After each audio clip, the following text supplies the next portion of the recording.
Ordinate.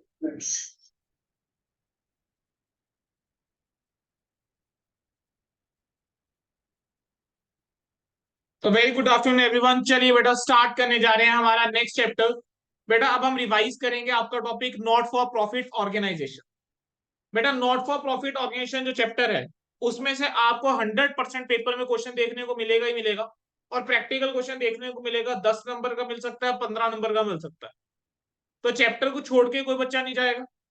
सारे concept बेटा cover करके जाने, और बड़ा ही आसान कंसेप्ट है।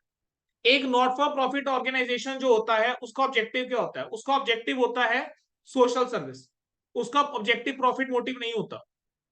एक नॉट फॉर प्रॉफिट ऑर्गेनाइजेशन जो है उसके जब हम फाइनेंशियल स्टेटमेंट्स की बात करके चलते हैं तो उसके फाइनेंशियल स्टेटमेंट्स में क्या क्या आता है? उसके फाइनेंशियल स्टेटमेंट्स में आता है रिसिप्ट और payment account, income and expenditure account, और आती है बेटा बैलेंस शीट। और क्या आएगी? Balance sheet. ठीक है। ट्रू फॉल्स बन सकता है इसके ऊपर। रिसिप्ट और पेमेंट अकाउंट के ऊपर ट्रू फॉल्स बन जाता है, इनकम एक्सपेंडिचर के ऊपर ट्रू फॉल्स बन जाता है। तो आपको थोड़ा पता होना चाहिए कि रिसिप्ट और पेमेंट अकाउंट का क्या बेस रहता है, इनकम एक्सपेंडिचर का क्या बेस रहता है। बेटा रिसिप्ट एंड पेमेंट अकाउंट जो होता है वो एक समरी है एक तरीके से कैश बुक की। इसको किस बेसिस के ऊपर बनाया जाएगा? कैश बेसिस के ऊपर बेटा इसको बनाया जाता है। रिसिप्ट और पेमेंट अकाउंट के अंदर हर तरह की आइटम रिकॉर्ड करी जाएगी इरिस्पेक्टिव ऑफ इट्स नेचर, कि वो कैपिटल नेचर की है या वो रेवेन्यू नेचर की है। हाँ, दोनों आइटम बेटा यहाँ पर रिकॉर्ड करी जाती है। रिसिप्ट और पेमेंट में रिकॉर्ड होंगी वो सारी की सारी रिसिप्ट जो आपने ड्यूरिंग द ईयर रिसीव करी है, इरिस्पेक्टिव वो आपकी करंट पीरियड से रिलेटेड है, प्रीवियस पीरियड से रिलेटेड है, या नेक्स्ट पीरियड से रिलेटेड है। तो इरिस्पेक्टिव वो कौन से टाइम पीरियड की है, अगर आपने करंट ईयर के अंदर जिस भी पीरियड का आप रिसिप्ट और पेमेंट बना रहे हो, अगर उस पीरियड में वो आपने पैसा रिसीव करा है, इरिस्पेक्टिव वो पैसा किस पीरियड के लिए रिसीव करा है, वो आपका रिसिप्ट पेमेंट अकाउंट के अंदर आ जाएगा। सेम चीज किसके लिए? एक्सपेंसेस के लिए। जो एक्सपेंसेस आपने पे करे हैं इस साल, ठीक है, इरिस्पेक्टिव वो करंट ईयर के लिए पे करे हैं, प्रीवियस ईयर के पीरियड के लिए पे करे हैं, या अगले साल के लिए पे करे हैं, वो आपके रिसिप्ट और पेमेंट अकाउंट के अंदर आ जाएंगे। रिसिप्ट और पेमेंट अकाउंट कहां से स्टार्ट होता है? रिसिप्ट और पेमेंट अकाउंट स्टार्ट होता है बेटा ओपनिंग कैश और बैंक बैलेंसेस के साथ, और खत्म भी कैसे होगा? ओपनिंग कैश और बैंक बैलेंस के साथ। अगर आप क्वेश्चन सही कर रहे हो, प्रैक्टिकल लाइफ में भी जब हम ये चैप्टर को इंप्लीमेंट करते हैं, किसी एनपीओ की बुक्स बनाते हैं, अगर मेरा ऑटोमेटिकली क्लोज हो जाता है रिसिप्ट और पेमेंट अकाउंट, इट मीन हमने सही करा है, सही बनाया है। अगर नहीं हो रहा, इट मीन कुछ ना कुछ हम गलती करी। ठीक है। क्योंकि देखो बेटा कैश बुक को मेंटेन कर रहे होंगे, ठीक है, एनपीओ एक कैश बुक मेंटेन कर रहा होगा, पासबुक हमारे पास अवेलेबल होगी, ओपनिंग क्लोजिंग हमें पता होगा। ठीक है। ओपनिंग आपने डाला, आपने जो रिसिप्ट्स हैं, पेमेंट्स हैं, उसको इनकॉर्पोरेट करा, तो क्लोजिंग बैलेंस आपका जो आना चाहिए ना, that should be equal to the cash and bank balance जितना है। अगर नहीं आ रहा, मतलब कहीं ना कहीं गलती हुई है। रिसिप्ट को डेबिट करा जाता है, पेमेंट्स को क्रेडिट करा जाता है। फॉर्मेट कैसा रहता है बेटा? ये इसका फॉर्मेट रहता है। रिसिप्ट अकाउंट के अंदर क्या होता है? To balance brought down, cash या बैंक। ठीक है। देन आपका सब्सक्रिप्शन, ये एक तरह की इनकम होती है। ठीक है। इंटरेस्ट फ्रॉम बैंक, डोनेशन, ठीक है, locker rent, life membership fees, specific donation, जो भी चीजें हैं बेटा रिसिप्ट के अंदर हो सकती हैं। हमने कुछ यहाँ पर आइटम्स यहाँ पर लिख दी हैं। सिमिलरली पेमेंट्स के अंदर salary, electricity, rent, purchase of fix asset, investment, library book, sports equipment, ground rent, ठीक है, meeting expenses, audit fees, printing stationery, मतलब कुछ भी खर्चे हो सकते हैं जो भी आपने पे करे हैं, जो आपने पेमेंट्स करी हैं। क्लोज कैसे होगा? बाय बैलेंस कैरी डाउन से। डेफिनेटली जब मैं बैंक की बात करता हूँ, बैंक का बैलेंस डेबिट भी हो सकता है, क्रेडिट भी हो सकता है। सो इट कैन हैपन कि यहां पर आपका आ रहा हो टू बैलेंस कैरी डाउन, यहां पर आपका आ रहा हो टू बैलेंस कैरी डाउन, और यहां पर बैंक बैलेंस आ रहा हो। इट इज पॉसिबल यहां पर आ रहा हो बाय बैलेंस ब्रॉट डाउन, ठीक है, और यहां पर बैंक ओडी का बैलेंस आ रहा हो, वो पॉसिबिलिटी है। ठीक है। बैंक ओडी का यहाँ पे बैलेंस आ रहा हो, वो पॉसिबिलिटी है। कैश हमेशा यहां रहेगा, ओपनिंग क्लोजिंग हमेशा यहां रहेगा, because cash can not be negative. Cash कभी नेगेटिव नहीं हो सकता। बोलो रिसिप्ट और पेमेंट सबको क्लियर है? इनकम एंड एक्सपेंडिचर के ऊपर आ जाओ। ठीक है। अच्छा, रिसिप्ट और पेमेंट कौन कैसे अकाउंट की तरह होता है? एक रेल अकाउंट की तरह होगा बेटा, और इसके अंदर नॉन कैश एक्सपेंसेस या इनकम जो है बेटा नहीं आएंगे। इनकम एंड एक्सपेंडिचर की हम बात करके चलें, इनकम एंड एक्सपेंडिचर सिमिलर होता है प्रॉफिट एंड लॉस अकाउंट के। जैसा एक profit making organisation profit and loss account बनाता है, वैसे ही एनपीओ एक क्या बनाएगा? इनकम एंड एक्सपेंडिचर अकाउंट बना के चलेगा। इसको हम किस बेसिस के ऊपर बनाते हैं बेटा? एक्रूवल बेसिस के ऊपर बना के चलते हैं। इसके अंदर सिर्फ कौन सी नेचर की आइटम्स आएंगी? सिर्फ रेवेन्यू नेचर की आइटम्स है बेटा जो इंक्लूड करी जाती है इनकम एंड एक्सपेंडिचर के अंदर। ये एक कैसा अकाउंट होता है? नॉमिनल अकाउंट होता है। इसके अंदर दोनों कैश और नॉन कैश आइटम्स आ जाएंगी। ठीक है। और इसका कोई भी ओपनिंग बैलेंस नहीं होगा, लेकिन इसका क्लोजिंग बैलेंस क्या रहेगा, या तो बेटा क्लोजिंग बैलेंस रहेगा सरप्लस, या इसका क्लोजिंग बैलेंस रहेगा डेफिसिट। सरप्लस कहां पर रहेगा, जहां पर आपकी इनकम ज्यादा है ओवर एक्सपेंडिचर, और डेफिसिट कहां रहेगा, जहां पर एक्सपेंडिचर ज्यादा है ओवर इनकम। सिर्फ करंट ईयर की इनकम और एक्सपेंसेस को बेटा हम यहाँ पे कंसीडर करके चलते हैं। इसका फॉर्मेट क्या रहेगा बेटा, income and expenditure account for year ended, ये आपका expenditure amount, income and amount, ठीक है। जो भी आपके खर्चे हैं इधर आ जाएंगे, जो आपके इनकम्स हैं वो सारे इधर आ जाएंगे, जो आपका डिफरेंस आएगा either it will be surplus और either it will be deficit. बोलो यहां तक क्लियर, ठीक है।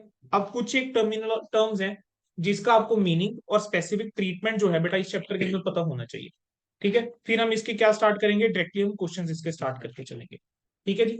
बैलेंस शीट वाला जो कंसेप्ट है हम वो क्वेश्चंस के थ्रू ही कवर कर लेंगे, डोंट वरी, सारा का सारा आपको क्वेश्चंस के थ्रू बेटा मैं कवर करेगा। तो चलो बेटा अब इसका एक एक करके हम ना यहाँ पे ट्रीटमेंट शुरू करते हैं। जो भी इंपॉर्टेंट टर्मिनोलॉजी है, इंपॉर्टेंट टर्म्स है, उसका हम यहाँ पर अब ट्रीटमेंट शुरू करेंगे, ठीक है। करूँ स्टार्ट, पक्का रेडी, चलो जी।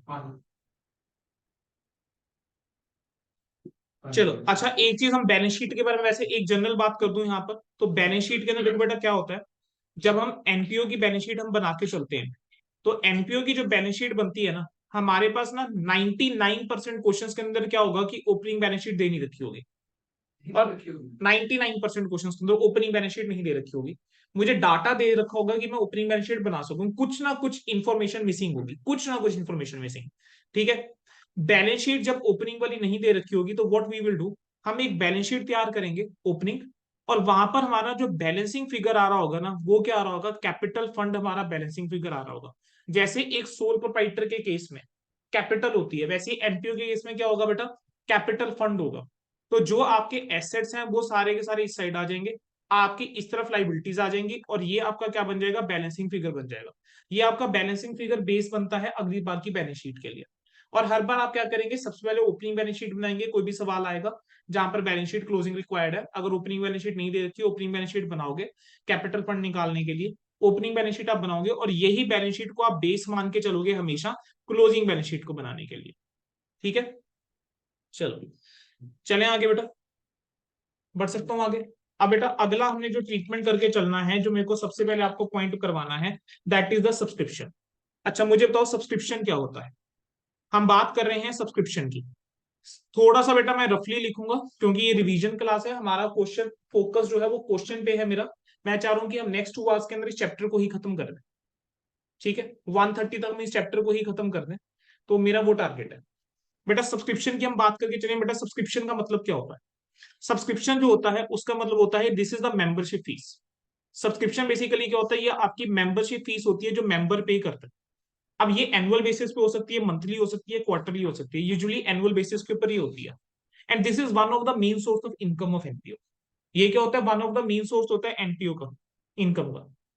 सब्सक्रिप्शन क्या है, ये एक पीरियोडिकल कॉन्ट्रीब्यूशन होता है। पीरियोडिकल कॉन्ट्रीब्यूशन कैसी अमाउंट का, fixed amount, periodical contribution of fix amount, जो मेंबर्स होंगे क्लब के, सोसाइटी के, ठीक है, वो पे करते हैं।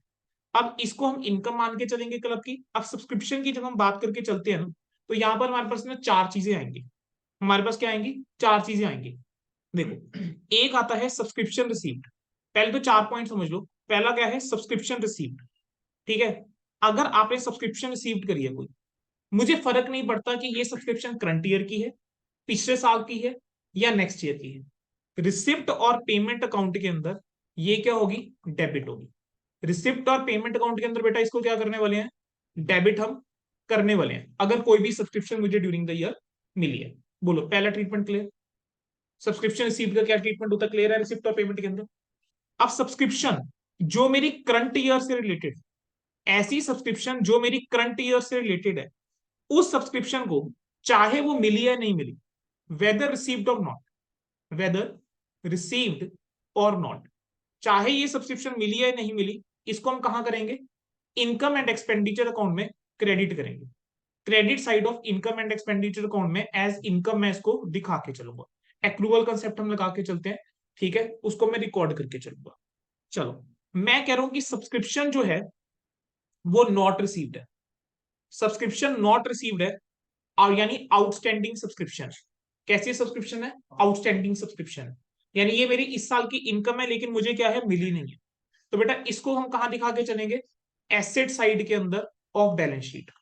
इसको कहां दिखाएंगे? Asset side of balance sheet के अंदर। और अगर आपको सब्सक्रिप्शन जो है वो मिल गई है एडवांस के अंदर, सब्सक्रिप्शन जो अगर मिल गई है एडवांस में, तो बेटा ऐसे सर्कमस्टांस में क्या होगा, ये आपके लिए लाइबिलिटी, लाइबिलिटी साइड के अंदर आ जाएगी ये बैलेंस शीट के अंदर। तो मुझे तो क्या ये चार चीजें क्लियर हो गई? सब्सक्रिप्शन अगर मुझे मिली है during the year, irrespective of the period, वो किस रिलेटेड है? रिसिप्ट और पेमेंट के अंदर वो रिसिप्ट साइड में जाएगी नहीं डेबिट साइड में जाएगी। अगर सब्सक्रिप्शन मुझे इनकम देखनी है करंट ईयर की, चाहे वो मिली है या नहीं मिली, जितना भी बनेगा करंट ईयर का एक्रूवल बेसिस के ऊपर मैं उसको इनकम साइड के अंदर रिकॉर्ड करूंगा, इनकम एक्सपेंडिचर में। सब्सक्रिप्शन अगर कोई आउटस्टैंडिंग आपको गिवन है, ठीक है, तो उसको एसेट साइड में लेकर जाएंगे बैलेंस शीट के। और सब्सक्रिप्शन अगर एडवांस में रिसीव हो गई है बेटा, वो आपके लिए क्या है? एक लाइबिलिटी। वो आपके लिए क्या है? एक लाइबिलिटी है। बोलो मुझे यहां तक क्लियर है? ठीक है जी। अब मुझे क्या करना होता है? मुझे ना यहाँ पर क्वेश्चन को करने के बेटा देखो दो तरीके होंगे, आपको दो वे में डाटा दे सकता है। कई बार वो आपको क्या करेगा, ईयर वाइज आपको इन्फॉर्मेशन दे देगा। आपको क्या करेगा? ईयर वाइज इन्फॉर्मेशन दे देगा सब्सक्रिप्शन की। अब ईयर वाइज अगर मुझे ब्रेकअप जो है वो दे रखा है, और दूसरा है कि मुझे ब्रेकअप नहीं दे रखा। अगर ईयर वाइज ब्रेकअप जो है बेटा नहीं गिवन, अगर ईयर वाइज ब्रेकअप नहीं गिवन, नॉट गिवन, तो ऐसे केस में कितनी सब्सक्रिप्शन इनकम है जो मेरी जाएगी? देखो लॉजिकली चलेंगे। Subscription received during the year, जितनी भी subscription during the year receive हुई है वो रिसिप्ट और पेमेंट में आ रही होगी। मैं उससे स्टार्ट कर दूं। अब मैं आपको कह रहा हूं कि कुछ सब्सक्रिप्शन है जो आउटस्टैंडिंग है eight the end of the year.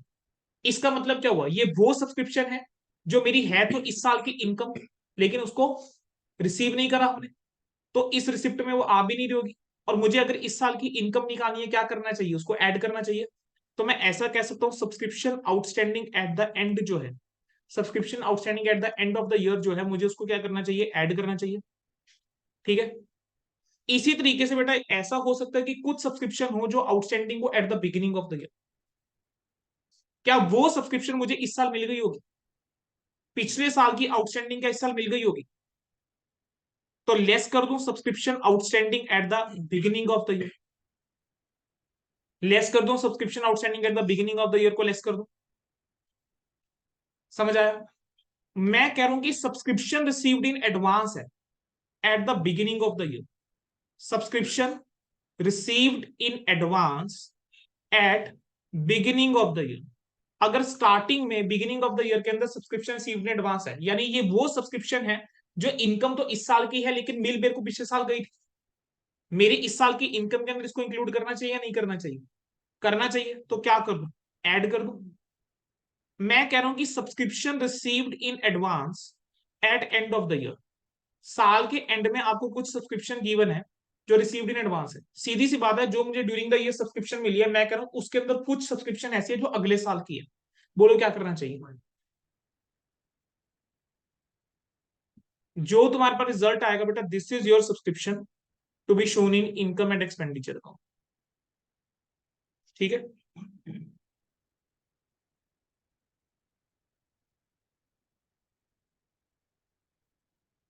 Easy.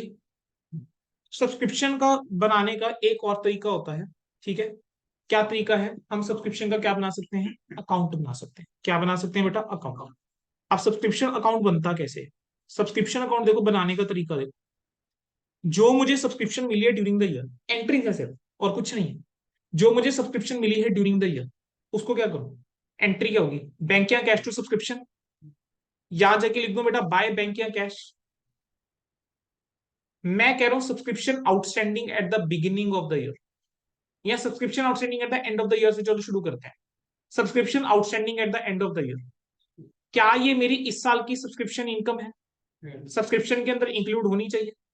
Include नहीं हो रखी। एंट्री क्या होनी चाहिए? तुम मुझे बताओ। एक्रूड, अगर एक्रूड इनकम की एंट्री पूछो क्या करते हो? Accrued income to income. अब बस सब्सक्रिप्शन के लिए हम क्या वर्ड यूज करते हैं? आउटस्टैंडिंग। तो सब्सक्रिप्शन आउटस्टैंडिंग टू सब्सक्रिप्शन। तो मैं यहां जाकर लिख दूं बेटा by subscription outstanding, by subscription outstanding. कौन सा वाला? ये एंड ऑफ द ईयर वाला है, एंड ऑफ द ईयर वाला है। ठीक है। Subscription received in advance at the beginning of the year, जरा सोच के देखना क्या वो मेरी इस साल की इनकम है? इस साल की इनकम है ना, received in advance at the beginning of the year. Subscription received in advance at the beginning of the year, मेरी इस साल की बेटा इनकम है, मेरी इस साल की इनकम है, तो बताओ क्या होना चाहिए? By subscription received in advance, beginning वाला, ठीक है। अच्छा, अब मुझे बताओ subscription received in advance at the end of the year क्या होना चाहिए? नेक्स्ट ईयर की है तो नेक्स्ट ईयर की है तो सब्सक्रिप्शन में से कम होना चाहिए, तो subscription to subscription received in advance, entry क्या करोगे? Subscription to subscription received in advance. हाँ जी बेटा बोलो। Sir subscription received in advance में बेटा वही तो बोल रहा हूँ मैं, ये बड़ा पहले वाला। बेटा subscription received in advance at the beginning of the year, इसका मतलब क्या है कि पिछले साल आपको ये सब्सक्रिप्शन मिल गई थी, इनकम तो इस साल की है ना, लेकिन मिल पिछले साल ही गई थी। बेटा रिसीव्ड इन एडवांस का मतलब क्या है? पहले मिल गई, और बिगिनिंग में बोल रहा हूँ यानी पिछले साल मिल गई थी, इनकम मेरी इस साल की है, मैं इस साल का अकाउंट बना रहा हूँ, तो subscription received in advance to subscription. हाँ जी बेटा बोलो। नहीं कुछ नहीं। हो गया क्लियर पक्का? Subscription received in advance at the end of the year, इसका मतलब क्या हुआ? ये सब्सक्रिप्शन मुझे मिली इस साल है, लेकिन है अगले साल की इनकम, तो हटाना चाहिए। सब्सक्रिप्शन से हटाऊंगा तो क्या करूं? To subscription received in advance, to subscription received in advance, कहां पर? एंड में, ठीक है। मैं कह रहा हूं subscription outstanding at the beginning of the year, जरा सोच के देखना, पिछले साल की सब्सक्रिप्शन आउटस्टैंडिंग है जो मेरे को इस साल मिली होगी, सब्सक्रिप्शन है पिछले साल की आउटस्टैंडिंग जो मेरे को इस साल मिल गई होगी, मेरी इस साल की इनकम नहीं है। Subscription account debit to subscription outstanding, beginning वाली। अब जो बच गया बेटा वो और कुछ नहीं, वो तुम्हारा बैलेंसिंग फिगर है, इनकम एंड एक्सपेंडिचर अकाउंट में जाएगा। तो कभी कभी क्वेश्चन के अंदर हमें क्या करना पड़ेगा? सब्सक्रिप्शन का अकाउंट बनाना पड़ेगा वैल्यू करने के लिए। कई बार क्वेश्चन में स्पेसिफिकली बोल देगा कि सब्सक्रिप्शन अकाउंट बना के दिखाओ, ठीक है। तो मुझे बताओ क्या बेटा ये चीज क्लियर हो गई? क्या सभी को ये पूरा क्लियर है? हाँ जी। जो बैंक और कैश वाली ये रेवेन्यू जो ड्यूरिंग द ईयर मुझे मिल रहा है, रिसिप्ट ऑफ पेमेंट अकाउंट में जो मेरा आएगा, डन, यहां तक क्लियर है बेटा? तो अगर मान लो मुझे आप लोगों को एक चार्ट टाइप बनवा के देना हो, ठीक है, तो हम कैसा बना सकते हैं? देखो जरा, मैं कह रहा हूं subscription outstanding eight end of current year, subscription outstanding eight end of current year. बेटा दो ट्रीटमेंट, करंट ईयर के एंड में आउटस्टैंडिंग है, एसेट है मेरा, बैलेंस शीट कौन सी वाली? क्लोजिंग वाली।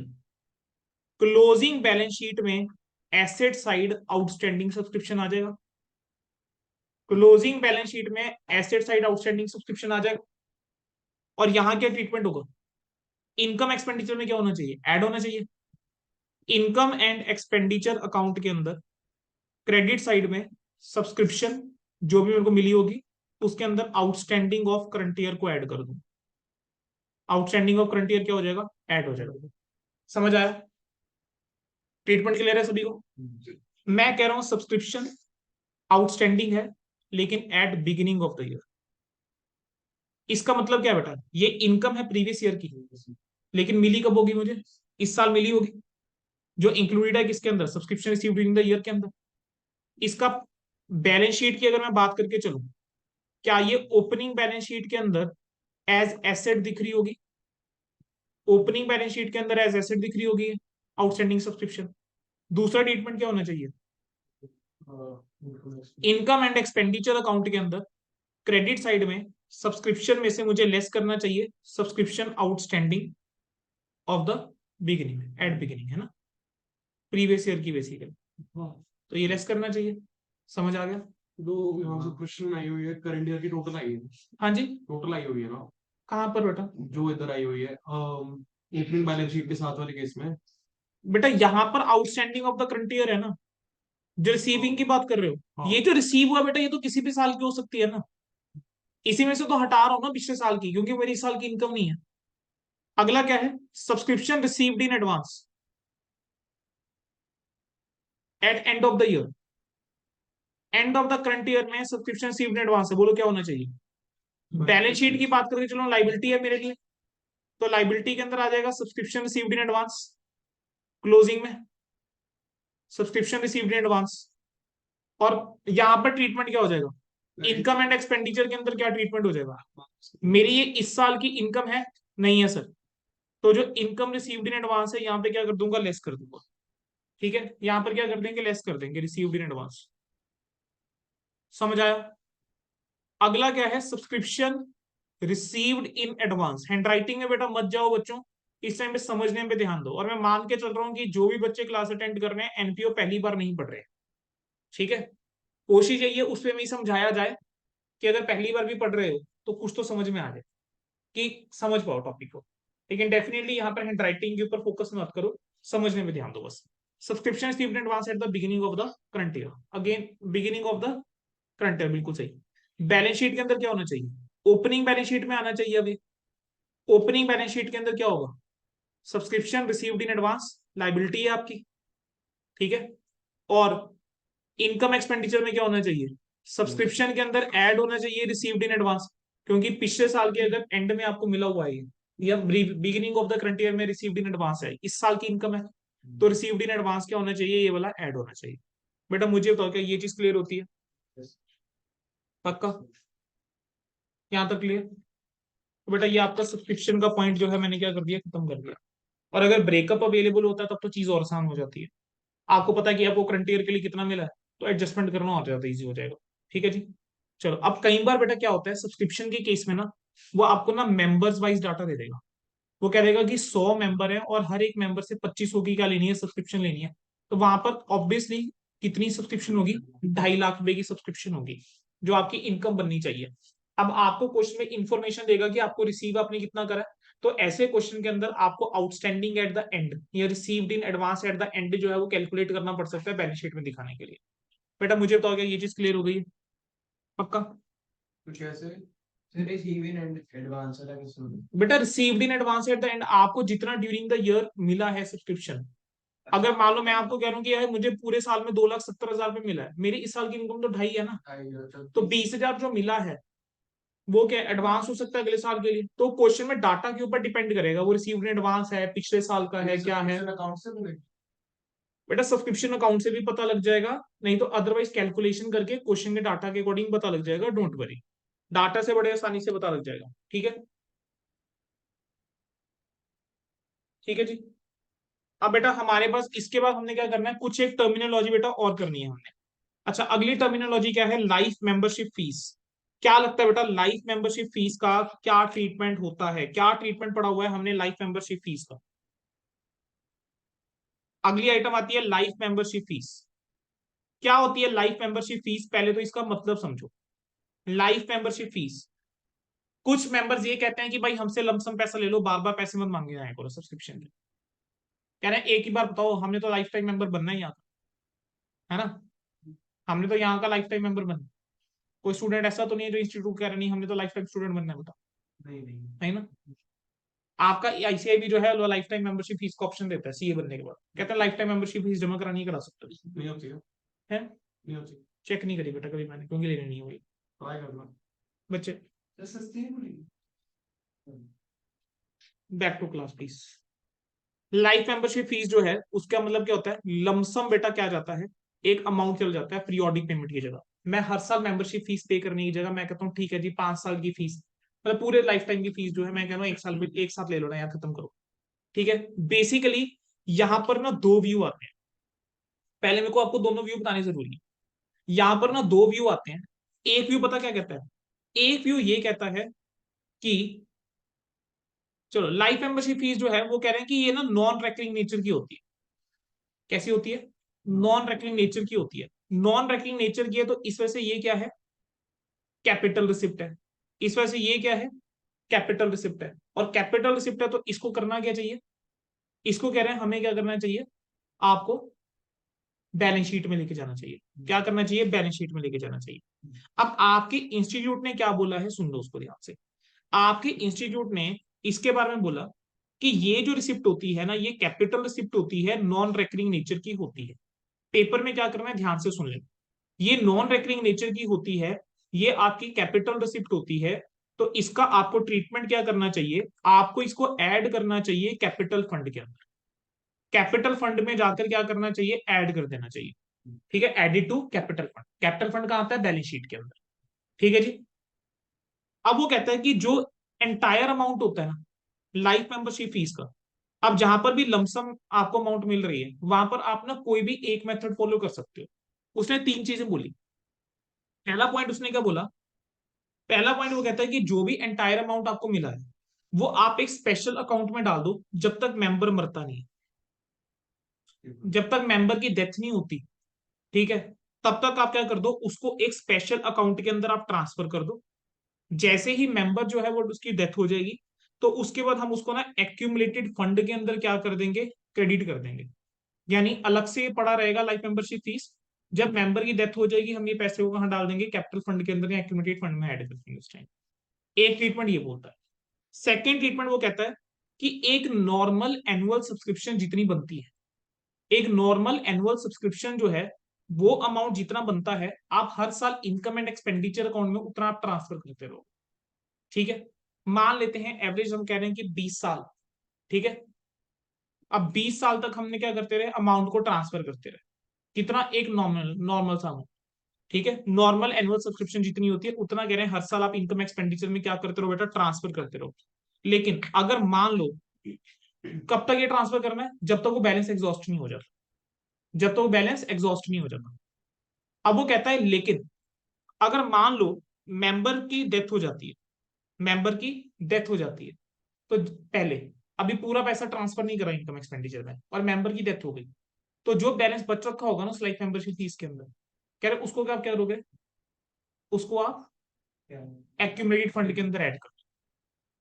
ठीक है, अगला वो क्या बोलता है, कहना है आप क्या करोगे, एक अमाउंट कैलकुलेट करो जो भी एज है मेंबर की उस अकॉर्डिंग, एक एवरेज लाइफ कितनी होती है उस अकॉर्डिंग एक अमाउंट आप कैलकुलेट कर लो और एनुअली इनकम एक्सपेंडिचर में क्रेडिट करो। तो ये तीन ट्रीटमेंट बोले गए। अब हमें क्वेश्चन के अंदर ना अगर कुछ स्पेसिफिक बोलेगा वैसे चल पड़ना इन तीनों ट्रीटमेंट में से, अदरवाइज हम पेपर में क्या करके आएंगे बेटा, कैपिटल फंड के अंदर ऐड कर देंगे। पेपर में क्या कर देंगे, कैपिटल फंड के अंदर ऐड कर देंगे। तो लाइफ मेंबरशिप इसका ट्रीटमेंट समझ में आया सबको, क्या करना तुमने पेपर में, नॉन रेकरिंग नेचर मानोगे, कैपिटल रिसिप्ट मानोगे, कैपिटल फंड में ऐड कर दोगे। लेकिन ये चीज ध्यान रखना, yes alternative treatment is possible. उसने बताया हुआ है कि अगर एडजस्ट करने के लिए लमसम अमाउंट तीन चीजें करी जा सकती हैं। तीनों चीजें मैंने आपको बताई, एक स्पेशल अकाउंट के अंदर डाल दो, जब मेंबर मरेगा तब एक्यूमुलेटेड फंड में ट्रांसफर करेंगे। हर साल क्या करेंगे, एक नॉर्मल एनुअल सब्सक्रिप्शन जो है उस टाइम पीरियड के अंदर हम क्या करेंगे, उसको इनकम एक्सपेंडिचर में ट्रांसफर करते रहेंगे जब तक वो पैसा एग्जॉस्ट नहीं हो जाता। ठीक है, अगर मान लो अभी हम ट्रांसफर कर रहे थे ईयर बाय ईयर, लेकिन मेंबर जो है वो पहली बेटा टपक गया, तो उस केस में जितना भी बेटा उसका बैलेंस रहेगा उसको क्या कर दोगे, फंड के अंदर ट्रांसफर कर दोगे। और तीसरा ट्रीटमेंट क्या है कि जो भी अमाउंट है आप एवरेज देखोगे, एवरेज एज देख के कि कितनी होगी मेंबर की लाइफ कितनी रहेगी, उतने टाइम पीरियड के अंदर आप इनकम एक्सपेंडिचर के अंदर पैसा जो है वो ट्रांसफर कर दोगे। ठीक है जी, तो बेटा दीज वर द पॉइंट्स जो हमने यहाँ पर कवर करके चले थे। ठीक है जी, अब बेटा अगला जो ट्रीटमेंट हमने करके चलना है, what is the next treatment बेटा जो हमने यहाँ पर करके चलना है। नेक्स्ट ट्रीटमेंट हमारे पास आ जाता है लीगेसी, लेगेसी का।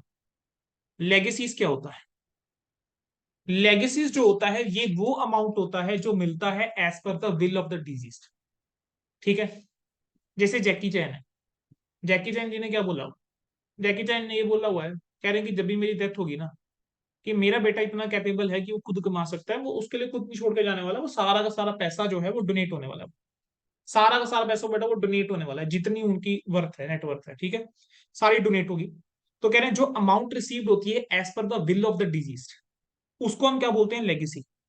अब जो डोनर होता है ना वो क्या करता है, कहेंगे वो ऐसा भी कह सकते हैं, स्पेसिफाई कर सकता है कंडीशन, हो सकता है वो स्पेसिफाई ना भी करे कंडीशन।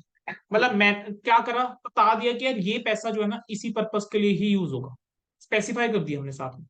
दूसरा स्पेसिफाई नहीं करा, बस ठीक है पैसा दे दिया। तो ये कहां पर आएगा, अगर मैं रिसिप्ट और पेमेंट अकाउंट की बात करके चलूं, तो रिसिप्ट और पेमेंट में रिसिप्ट साइड आ जाएगा, यानी डेबिट साइड आ जाएगा। अगर मैं इनकम एक्सपेंडिचर की बात करके चलूं क्या वहां पर आएगा, आंसर है नो। ये हम कहते हैं this is a non recurring nature. ये क्या है, नॉन रेकरिंग नेचर है और इसको क्या करना चाहिए, कैपिटलाइज करना चाहिए। ये आपका बैलेंस शीट में आएगा, कहां पर आएगा, बैलेंस शीट में आएगा। ठीक है, ये बेसिकली वो अमाउंट होती है जब इंसान की डेथ हो जाती है, विल के according after death of person ये पैसा मिलता है। इसको हम कैपिटल फंड के अंदर ऐड करके चलेंगे। क्या करेंगे इसका treatment, add it to capital fund. What I will do, I will share notes properly. ये तो बड़ा भी समझा रहा हूँ, तो बड़ा रफली लिख रहा हूँ, ठीक है, क्योंकि मुझे है कि हमारे ज्यादा से ज्यादा क्वेश्चन कवर हो क्लास में।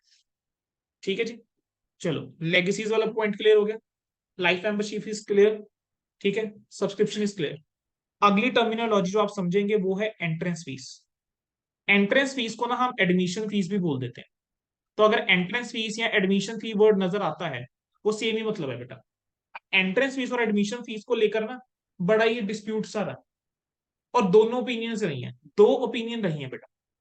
तो कुछ एक लोग थे, उनकी थिंकिंग ये थी, कह रहे हैं हर साल कुछ एक मेंबर जो है वो ऐड होते हैं। जब आप एंटर करते हो, मेंबर को ऐड करते हो, तो उस टाइम पे आपको उनसे कुछ एडमिशन फीस या एंट्रेंस फीस लेते हो। क्योंकि ये हर साल ये इनकम आ रही है, इस वजह से ये रेकरिंग नेचर की है। रेकरिंग नेचर की है इस वजह से ये रिसिप्ट और पेमेंट में तो चलो दोनों में सेम ही ट्रीटमेंट रहेगा। ये आपका इनकम एक्सपेंडिचर में आनी चाहिए एज इनकम। ठीक है।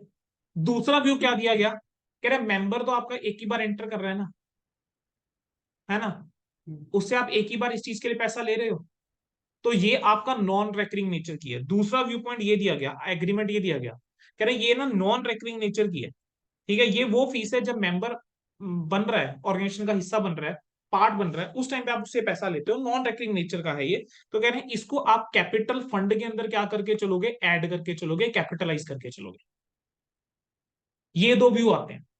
अब सर हमने पेपर के अंदर क्या करना है, बेटा एंट्रेंस फीस आपका इंस्टीट्यूट बोलता है कि इसको हम क्या करेंगे, कैपिटलाइज करेंगे। इसको हम क्या करेंगे, कैपिटलाइज करेंगे। Basically we will add this to capital fund. Capital fund के अंदर आप ये ऐड करके चलोगे। ठीक है। लेकिन अगर क्वेश्चन के अंदर कुछ स्पेसिफिक वो बोलता है, क्वेश्चन के अंदर बेटा अगर वो कुछ स्पेसिफिक बोलता है, तो ऐसे सर्कमस्टांस के अंदर हम क्या करेंगे, क्वेश्चन की सुनेंगे। जैसे कई बार क्वेश्चन में वो कह देगा कि 60% of the entrance fees is to be capitalised. 60% capitalise करने को बोलता है। मान लेते हैं 1 लाख रुपए की एंट्रेंस फीस है, तो 1 लाख का 60%, 60,000 रुपए कैपिटल फंड में ऐड कर दोगे, और 40,000 रुपए का क्या करोगे, 40,000 रुपए इनकम एंड एक्सपेंडिचर के अंदर एज इनकम आप दिखा दो। ठीक है, समझ आया सभी को, एंट्रेंस फीस का ट्रीटमेंट क्लियर। तो अभी तक बेटा जो मैंने ट्रीटमेंट करवाए हैं, अगर एक बार बस क्विकली हम ओवरव्यू लें दोबारा से, लीगेसीज का क्या करोगे, non recurring, capital receipt, add to capital fund. ठीक है। Life membership fees, non recurring, capital receipt, capital fund के अंदर ऐड होगा। एंट्रेंस फीस कैपिटल फंड के अंदर ऐड होगा, या फिर जो क्वेश्चन में कहेगा। सब्सक्रिप्शन का ट्रीटमेंट हम कर चुके हैं, यहां तक हो गया। चलो बेटा अब अगला हमारे पास क्या आ जाता है, नेक्स्ट हमारे पास कई बार क्या होगा कि हमने ना कोई एसेट बेचा होगा। ठीक है, जो जो आइटम्स पॉसिबल है मैं सारी बता के चल रहा हूँ। कई बार वो क्वेश्चन के अंदर कहेगा कि आपने क्या करा है, सेल करा है बेटा कोई ओल्ड एसेट। अगर आप कोई ओल्ड एसेट बेचते हो, तो उस एसेट को बेच के बेटा जो भी पैसा मिला, रिसिप्ट जो रहेंगी वो तो चल जाएंगी रिसिप्ट और पेमेंट अकाउंट के अंदर। ये तो सबको क्लियर ही है, जितना भी आपको पैसा मिला उसमें से, है ना। अगर कोई भी गेन या लॉस हुआ है, जो भी गेन या लॉस हुआ है इसके ऊपर, वो कहां जाएगा, इनकम एंड एक्सपेंडिचर अकाउंट में जाएगा। और हम क्या करते हैं बेटा, बुक वैल्यू को रिड्यूस करके चलते हैं बैलेंस शीट के अंदर। जो एसेट आपने बेचा है उसकी बुक वैल्यू को हम क्या करके चलते हैं, रिड्यूस करके चलते हैं। अब इसको एक बार समझेंगे। मान लेते हैं कि बुक वैल्यू जो है फर्नीचर की, एक फर्नीचर था बेटा, बुक्स के अंदर आपको ये फर्नीचर दिख रहा था 5,000 रुपए। इस 5,000 में से ये बुक वैल्यू थी, इसमें से आपने 1,000 वाला जो है वो बेच दिया। कितने में बेच दिया, 400 रुपए में। ₹1000 का फर्नीचर तुमने 400 रुपए में बेच दिया। अब यहां पर तुम्हारा नुकसान कितने का हुआ, 600 का नुकसान हुआ। वो कह रहे हैं ये जो 600 का नुकसान हुआ है वो कहां जाएगा, वो जाएगा इनकम एंड एक्सपेंडिचर अकाउंट में। एक्सपेंडिचर साइड आप दिखा दोगे, यानी डेबिट साइड आप दिखा दोगे। ठीक है, लॉस को। ठीक है। अब फर्नीचर का हम क्या करेंगे, फर्नीचर का जो बैलेंस रहेगा ना, बैलेंस शीट के अंदर कितना आएगा, 4,000 आएगा। 5,000 में से कितना माइनस कर देंगे, 1,000 जो आपने बेच दिया उसकी बुक वैल्यू को आप क्या करके चलोगे, माइनस करके चलोगे। ठीक है, 4,000 का फर्नीचर ही रह गया ना, तो 4,000 आना चाहिए। तो 5,000 में से 1,000 माइनस करके दिखाएंगे। ये कह रहे हैं आपका ट्रीटमेंट होना चाहिए जब अगर आप किसी ओल्ड एसेट को क्या करते हो, बेचते हो बेटा। ठीक है, और जो सिर्फ लॉस है वो कहाँ पे, लॉस इनकम एक्सपेंडिचर में आया ना बेटा, एक्सपेंडिचर में। एक्सपेंडिचर में, बिल्कुल एक्सपेंडिचर साइड, इनकम एक्सपेंडिचर। अच्छा अगला हमारे पास क्या आता है, सेल ऑफ पीरियोडिकल। बेटा ये सेल ऑफ पीरियोडिकल्स क्या होता है, क्या लगता है, पीरियोडिकल न्यूज़पेपर सब्सक्रिप्शंस, मैगजीन्स नहीं होती, क्लब्स वगैरह की मैगजीन्स होती हैं। तो वो जो पीरियोडिकल वगैरह बेचते हैं ना बेटा, ये कहते हैं ये ना रेकरिंग नेचर की आइटम है। ये कैसी आइटम है, रेकरिंग नेचर की आइटम है, और इससे जो भी पैसा आएगा वो कहां पर जाएगा, इनकम एंड एक्सपेंडिचर अकाउंट के अंदर एज इनकम आप क्या करके चलोगे, रिकॉर्ड करके चलोगे। इनकम एंड एक्सपेंडिचर के अंदर एज इनकम आप क्या करके चलोगे, इसको रिकॉर्ड करके चलोगे। ठीक है। देन बेटा नेक्स्ट हमारे पास क्या आता है, पेमेंट ऑफ ऑनरेरियम। नेक्स्ट क्या आता है, पेमेंट ऑफ ऑनरेरियम। ऑनरेरियम क्या होता है बेटा, ऑनरेरियम बेसिकली ये वो अमाउंट होता है जो पे कर जाता है किसी ऐसे पर्सन को जो कि रेगुलर इंप्लॉय नहीं होता। मैं आपको पढ़ाता हूँ, यहां जाके आपको पढ़ा रहा हूँ, उसके लिए जो भी मैं फीस ले रहा हूँ वो मेरी प्रोफेशनल एक फीस है। ठीक है। मैं क्या करता हूँ, मुझे किसी एनपीओ के ऊपर, एनजीओ वाले कहते हैं कि सर हमारे पास भी कुछ एक स्टूडेंट हैं जो ना सीए कर रहे हैं, लेकिन हम ना आपको ज्यादा पे नहीं कर सकते, हम चाह रहे हैं आप यहाँ आकर बच्चों को गाइड करो, पेपर अटेम्प्ट कैसे करना है, तैयारी कैसे करनी है, सेशन दो। ठीक है, इनको आगे कुछ रिवीजन करवा दो।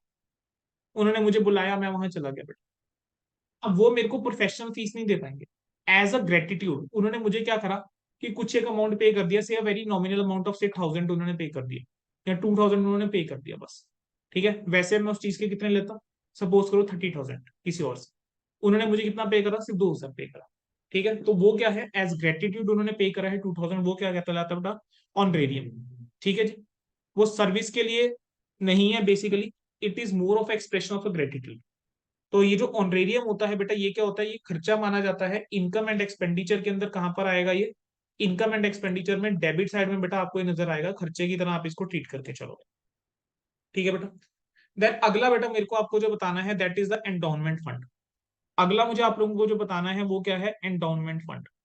एंडाउनमेंट फंड बेटा होता क्या है, endowment fund is a fund which is arising from a bequest. Bequest का मतलब क्या होता है, बीक्वेस्ट का मतलब होता है वसीयत। बीक्वेस्ट का मतलब क्या होता है, वसीयत। मतलब कह रहे हैं एक ऐसा फंड जो अराइज कहां से हुआ है, किसी वसीयत की वजह से, या फिर एक गिफ्ट है, ठीक है, ऑफ द इनकम जो कि डिनोटेड है किसी स्पेसिफिक पर्पस के लिए।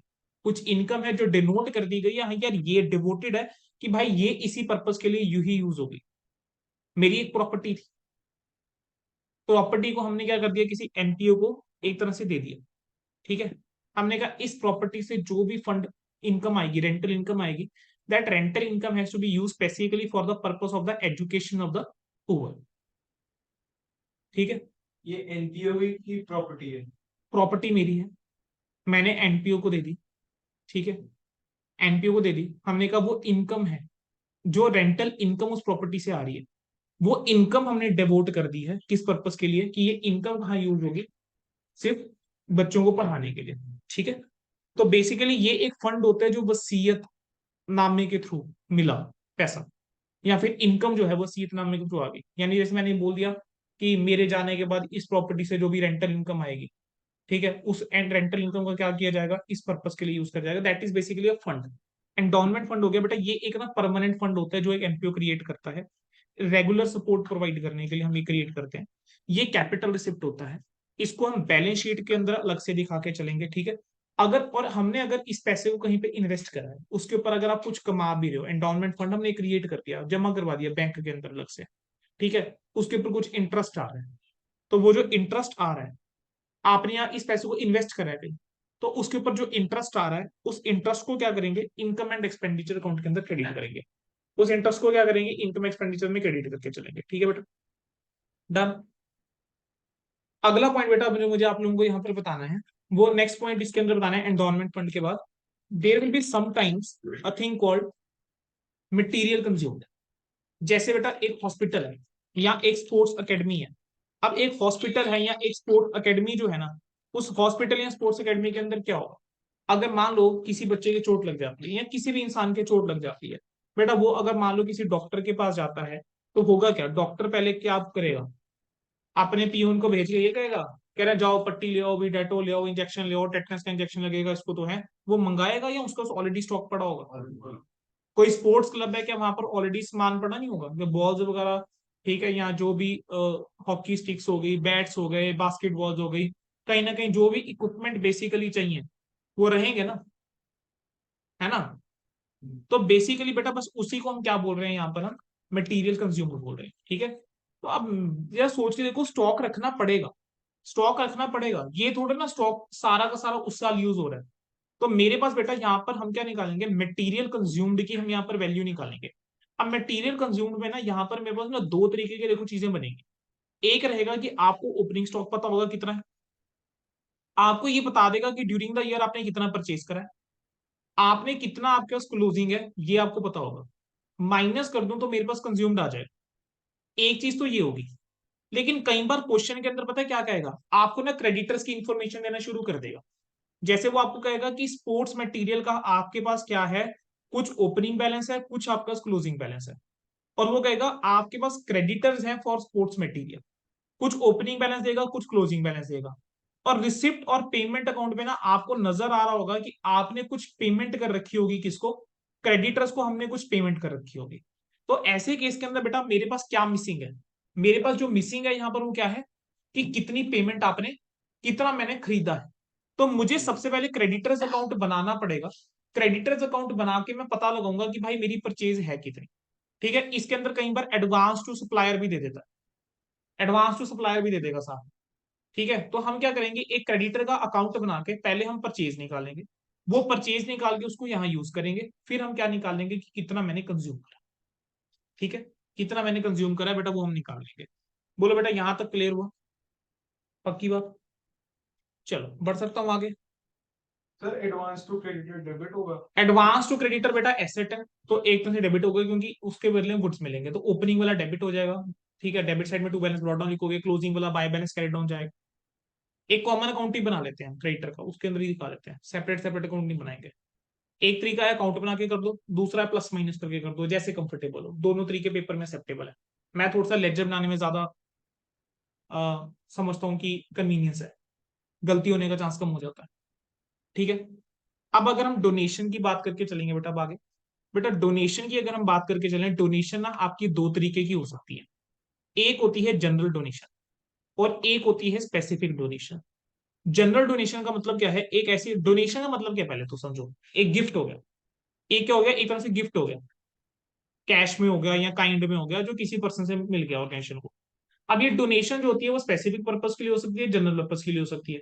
जनरल पर्पज हो गया वो दान पात्र में दे दिया करें, इसका जो मर्जी करो। स्पेसिफिक डोनेशन क्या हो गया, वो एक स्पेसिफिक पर्पज के लिए है। ठीक है, जैसे अगर आप मंदिर में जाते हो या किसी गुरुद्वारे जाते हो या कहीं पर भी आप किसी भी रिलीजियस प्लेस में जाते हो, वहां पर आप देखते हो, वहां पर क्या रहते हैं, ट्रंक से पड़े रहते हैं, है ना, या दान पात्र में पड़े होते हैं। आप दान पात्र में आपने कुछ पैसा डाल दिया, अब दान पात्र में पैसा डाला वो आपकी क्या डोनेशन है। और जितने यूजली रिलीजियस प्लेसेस होते हैं वो एस एनपीओ रजिस्टर होते हैं। ठीक है, तो अब आपने उसमें पैसा डाला, कुछ लिखा तो नहीं था ना उस पर किस लिए वो पैसा यूज होगा। अब वो उस पैसे को जैसे मर्जी यूज करें, मंदिर को और डेवलप करने के लिए, उस रिलीजियस स्पेस को और डेवलप करने के लिए, और सुंदर बनाने के लिए यूज करें, उसका पेंट कराने के लिए यूज करें, या लंगर के लिए यूज करें। ठीक है, बाहर चप्पल घर बनाने के लिए, चप्पल रखने के लिए जगह बनाने के लिए यूज करें। ठीक है, वो जैसे मर्जी यूज करें, वो क्या है, एक जनरल डोनेशन होगी। कह रहे हैं अगर जनरल डोनेशन है उसका क्या करना चाहिए, वो इनकम एंड एक्सपेंडिचर अकाउंट के अंदर एज इनकम आप दिखा के चलोगे। स्पेसिफिक डोनेशन क्या हो गया, जो स्पेसिफिक पर्पज के लिए है। अब कई बार अगर आप मंदिर में देखोगे ना, तो मंदिरों में गुरुद्वारे में कई बार देखोगे तो कई बार ना उन्होंने बाहर एक और बॉक्स रखा होता है, प्रीमाइसिस के थोड़ा सा बाहर। ठीक है, बिल्कुल इनसाइड नहीं, बाहर, with in building only, but थोड़ा बाहर एक बॉक्स रखा रहेगा, वहां पर लिखा रहेगा लंगर के लिए दान। ठीक है, तो उस लंगर के दान के लिए अगर आप उसमें कुछ डाल देते, उसमें अगर आप कुछ डालते हो तो वो क्या है, वो स्पेसिफिक हो गया एक तरीके का। वो पता है वो पैसा कहाँ यूज होगा, सिर्फ लंगर के लिए यूज होगा। या आप शॉप्स के ऊपर जाते हो, तो शॉप्स के ऊपर बेटा लिखा नहीं होता गाय माता की सेवा के लिए दान, है ना, अलग अलग गौशाला वालों ने लगाया हो, तो वो तो शॉपकीपर्स रख लेते हैं। तो वो क्या हो गया, वो पर्टिकुलर उस पर्पस के लिए हो गया ना। समझे, तो उसको ये समझे एक एग्जांपल है स्पेसिफिक डोनेशन का, या एक टूर्नामेंट कराने के लिए, कंप्यूटर लैब बनाने के लिए, ठीक है, कोई बिल्डिंग बनाने के लिए, कुछ स्पेसिफिक पर्पस के लिए जो डोनेशन मिली है, कह रहे हैं वो एक स्पेसिफिक डोनेशन है, वो आपका बैलेंस शीट में जाना चाहिए। वो आपका कहां जाना चाहिए, बैलेंस शीट के अंदर। तो बैलेंस शीट के अंदर हम अलग से फंड क्रिएट कर देंगे, से टूर्नामेंट फंड, एक अलग से फंड क्रिएट कर देंगे, से टूर्नामेंट फंड। तो इस टूर्नामेंट फंड के लिए जो भी डोनेशन आएगी बेटा इस फंड के अंदर ऐड हो जाएगी, ना कि मैं अलग से उसके अंदर दिखाऊंगा, या मैच फंड के अंदर ऐड हो जाएगी। वो डिपेंड करेगा जो भी क्वेश्चन के अंदर डाटा गिवन है, कौन सा फंड हमने क्रिएट करना है, उस फंड के अंदर ऐड कर देंगे। अब बेटा होता क्या है कि ये जो फंड्स हमारे पास आते हैं, ऐसा तो है नहीं कि पूरा का पूरा फंड एक बार यूज हो रहा होता है, तो कई बार हम इस फंड्स को क्या कर देते हैं, इन्वेस्ट कर देते हैं। इन्वेस्ट करते हैं तो इसके ऊपर हमें कुछ इनकम हो जाती है, जैसे इंटरेस्ट इनकम हो गई। तो जो इंटरेस्ट इनकम होगी इसके ऊपर, वो भी कहाँ हो जाएगी, इसी के अंदर ऐड हो जाएगी। इसी फंड के अंदर हम क्या कर देंगे, उस इंटरेस्ट इनकम को हम ऐड करके चल देंगे। समझ आया। अब एक चीज मुझे आप लोगों को और बतानी है। जैसे बेटा कई बार क्या होगा, जैसे मैच फंड हो गया, मैच फंड का मतलब क्या हुआ, मैच कराने के लिए फंड। अब तुमने क्या करा, मैच कराया, तो मैच फंड में से हम पैसे को यूज करेंगे। तो हम क्या करते हैं, जैसे मान लो मैच फंड था 1 लाख रुपए का, तुमने इसके ऊपर कुछ इंटरेस्ट वगैरह या डोनेशन वगैरह जो भी इसकी इन्वेस्टमेंट के ऊपर मिली, हमने वो डोनेशन वगैरह मिली मान लो 25,000 रुपए की, टोटल तुम्हारे पास कितना है 1,25,000 रुपए, तुमने मैच कराया, मैच में खर्चा कितने का हुआ, 1 लाख रुपए का खर्चा हुआ। मैच में खर्चा कितने का हुआ, 1 लाख नहीं, मैच में खर्चा हुआ 1.5 लाख, मैच में खर्चा कितने का हुआ 1.5 लाख का। तो बेटा बैलेंस शीट के अंदर पता क्या होगा, बैलेंस शीट के अंदर यहाँ पर मैच एक्सपेंसेस लेस करूंगा 1,25, ये हो जाएगा फंड जीरो, और ये दिखाना है बैलेंस शीट में, प्रेजेंटेशन में दिखानी है ये चीज, मार्क्स मिलेंगे इस चीज के। जो 25,000 रुपए ज्यादा खर्चा हुआ है वो आपका कहाँ चल जाएगा, इनकम एंड एक्सपेंडिचर में, एक्सपेंडिचर साइड, यहां पर चल जाएगा टू मैच एक्सपेंसेस 25,000, ब्रैकेट में लिख देंगे excess of match expenses over fund. ठीक है, अगर मान लो खर्चा ज्यादा है, किससे, जितना आपके पास मैच के लिए फंड पड़ा हुआ है, डोनेशन पड़ी हुई है, उससे ज्यादा अगर खर्चा हुआ है तो ये चीज करके चलेगा। ठीक है बेटा, समझ आया। अगला पॉइंट, गवर्नमेंट ग्रांट। बेटा अब जो स्कूल्स होते हैं, हॉस्पिटल्स होते हैं, या फिर आप कह लीजिए कॉलेजेस होते हैं, वो गवर्नमेंट ग्रांट के ऊपर डिपेंड करते हैं। गवर्नमेंट ग्रांट जो होती है वो दो तरीके की हो सकती है, एक होती है रेकरिंग ग्रांट, या जिसको मेंटेनेंस ग्रांट बोल देते हैं। अगर मेंटेनेंस के लिए कोई ग्रांट है, रेकरिंग नेचर की वो ग्रांट है, तो कह रहे हैं उसको तो हम रेवेन्यू रिसिप्ट मान के चलेंगे, इनकम मान लोगे करंट ईयर की। लेकिन अगर मान लो वो डेवलपमेंट के लिए ग्रांट है, अगर डेवलपमेंट के लिए ग्रांट है तो बेटा उस ग्रांट का हम क्या करके चलेंगे, उस ग्रांट को आप जो भी आपने रिसीव करी है ग्रांट, उसको आप एसेट की तरह, उसको आप कैपिटल रिसिप्ट की तरह ट्रीट करके चलोगे। ठीक है, और स्पेसिफिक फंड में आप उसको ट्रांसफर करके चलोगे। ठीक है जी, क्लियर, डन। कंज्यूमेबल आइटम्स मैंने आपको करवा दिया, मटेरियल कंज्यूम बेसिकली मैंने आपको करवा दिया। ठीक है, तो बेटा दिस वाज इट, हमने कहीं ना कहीं पूरा का पूरा चैप्टर जो है, मैंने आपको सारे के सारे पॉइंट्स जो है वो रिवाइज आपको समवेयर करवा दिए। तो मेरी तरफ से कुछ ऐसा बचा नहीं है जो हमारी तरफ से रह गया, अब हमने सिर्फ क्वेश्चंस के ऊपर ही फोकस करके चलना है। बेटा मुझे एक बार बता दीजिए, किसी बच्चे को बेटा कोई भी डाउट एनपीओ के किसी कंसेप्ट के ऊपर जितना भी हमने डिस्कस करा, सभी बच्चों को क्लियर है, पक्की बात। तो अब हम क्या क्वेश्चन शुरू कर सकते हैं, चलो जी।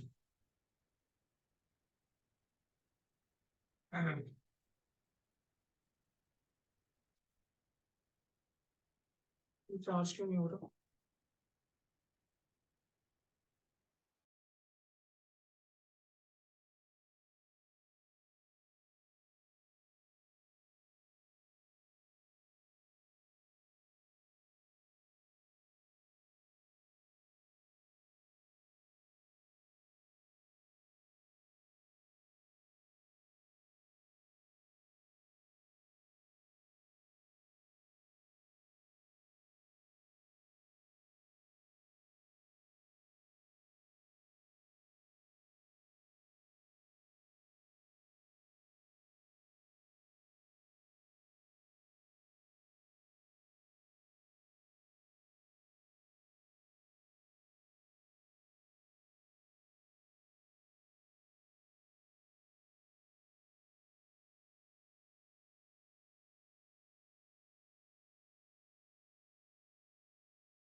चलिए बेटा अब हम ना क्वेश्चंस करेंगे कुछ एक, तो मैं अभी आप लोगों के साथ एक स्क्रीन शेयर करूंगा, उसके अंदर जो जो क्वेश्चन आ रहे हैं बेटा बस हम उनके साथ अब हम स्टार्ट करेंगे। ठीक है,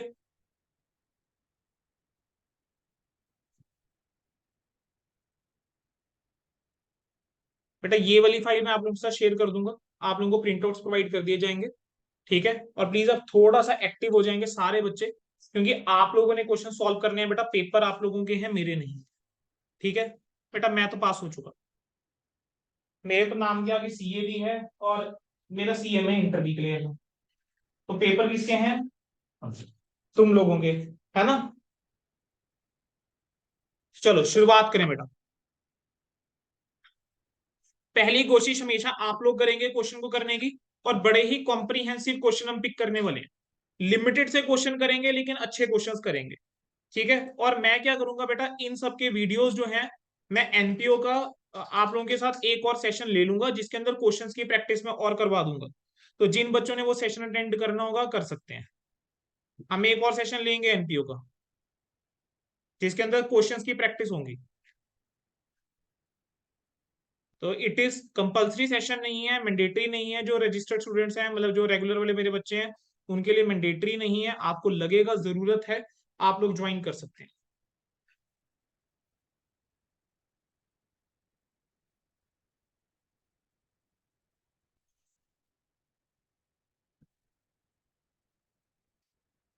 चलिए बेटा, पहला सवाल जो आप लोगों के लिए मैं लेकर आया हूं, this question is from your May 2019 past paper. May 2019 बेटा पास्ट पेपर का सवाल है, और बड़ा ही अच्छा सवाल है। ठीक है, स्टार्ट करें।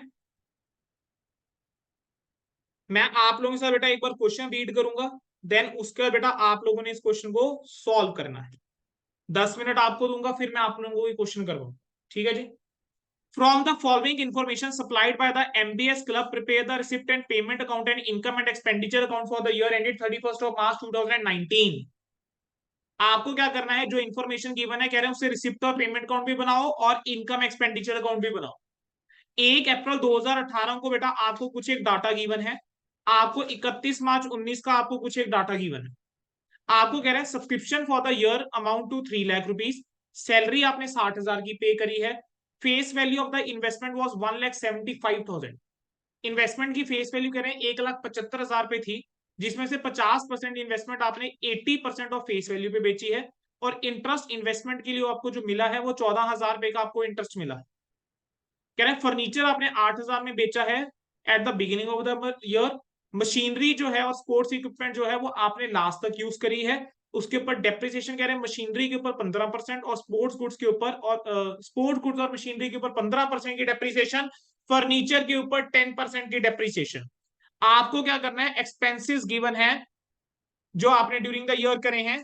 स्पोर्ट्स एक्सपेंसिस 50,000, रेंट 24,000 जिसमें से 2,000 आउटस्टैंडिंग है, और मिसलेनियस एक्सपेंसिस 5,000। 10 नंबर का बेटा ये सवाल आया था 2019 में। स्टार्ट करो बेटा।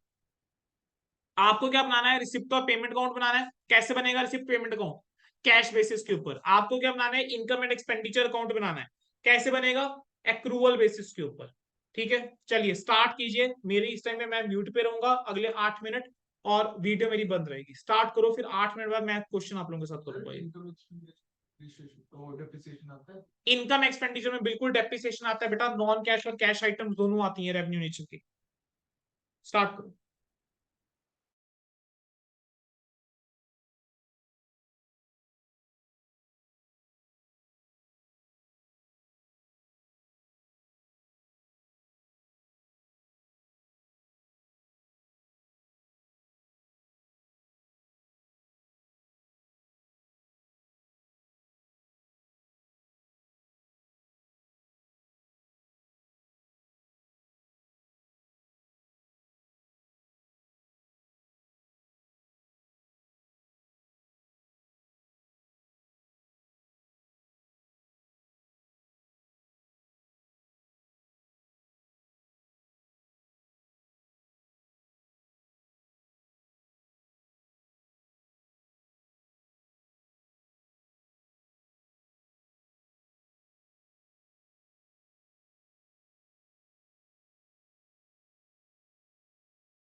जल्दी करो बच्चों, बस 2 मिनट और फिर हम क्वेश्चन स्टार्ट स्टार्ट कर रहे हैं। ये इजी सा क्वेश्चन है बेटा, और ऐसा क्वेश्चन पेपर में आ जाएगा, मैं बता रहा हूँ।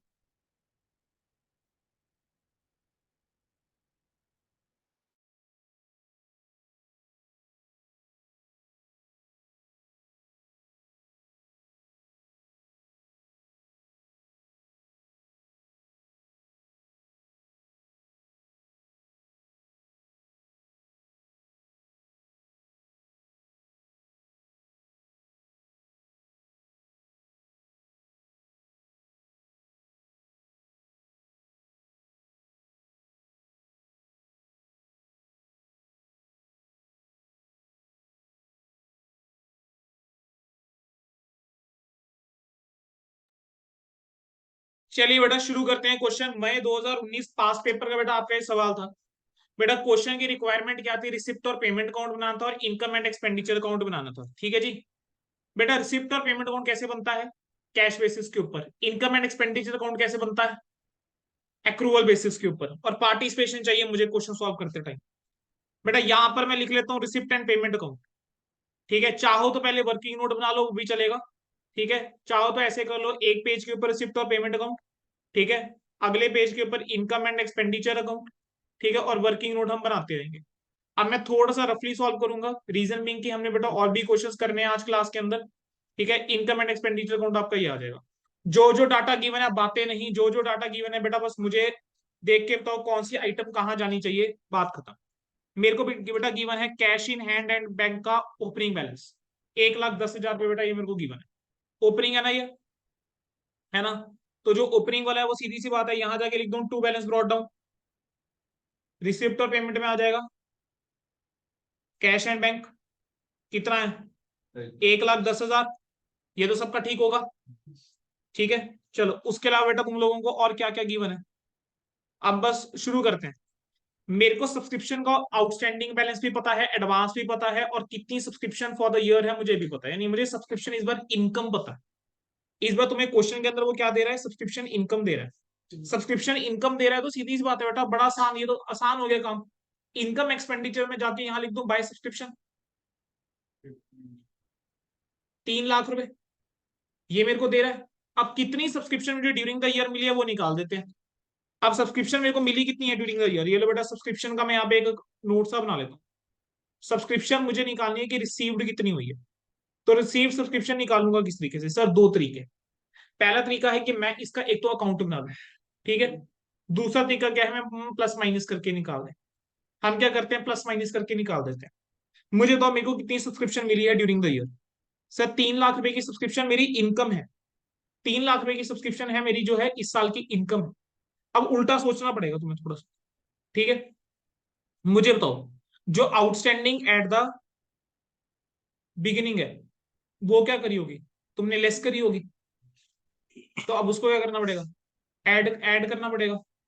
तो 1,40,000 क्या कर दूंगा, ऐड कर दूंगा।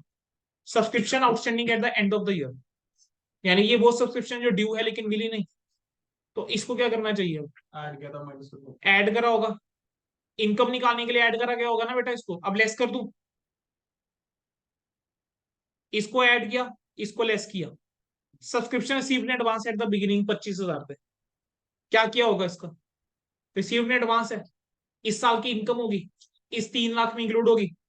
25,000 को लेस कर दूं, और subscription received in advance at the end of the year, ये इस साल मिली होगी, आपने लेस करा होगा।